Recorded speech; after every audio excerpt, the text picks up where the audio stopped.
Happy weekend everyone! Hello mga chicken! Hi guys! Andito naman po tayo ngayon sa chicken farm natin. Ngayong gabi mag-a-unbox tayo ng isa sa mga kilalang action-adventure game character. Tanda ko pa to nung nirelease to, kung hindi ako nagkakamali. Matigas ka ha. March 2005. Kung hindi ako nagkakamali ha, kung tama pa memory ko. This action-adventure game was so epic na nagkaroon na siya ng 1, 2, not 3, not 4, but 10 games in a series according dito sa Sony.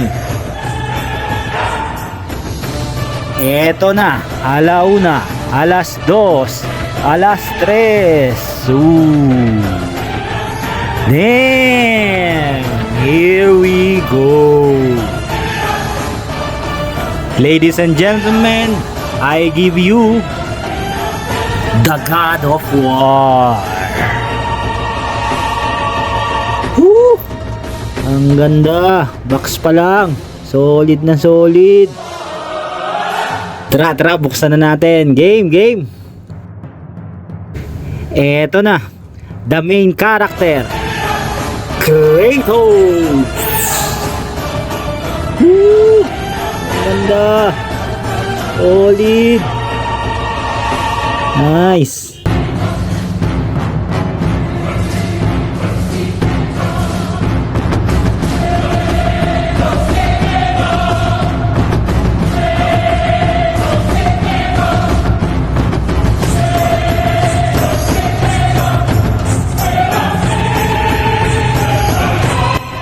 Tignan na natin yung finished product. Damn! Yung detalye oh. Ayun oh. Gigil na gigil ang loko. Solid.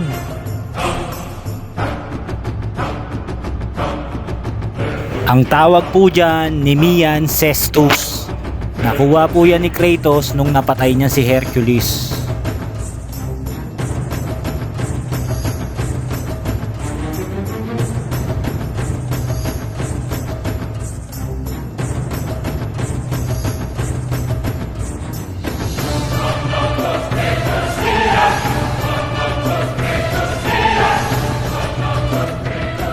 Ang tawag naman sa blade na hawak niya na yan ay Blade of Chaos na ibinigay sa kanya ng former God of War na si Ares pagkatapos niyang i-pledge yung buhay niya para makipaghigante dun sa mga taong pumatay sa pamilya niya. Anyway, that's all for tonight. I'm so happy madadagdag to sa mga collection ko. Yun lang muna.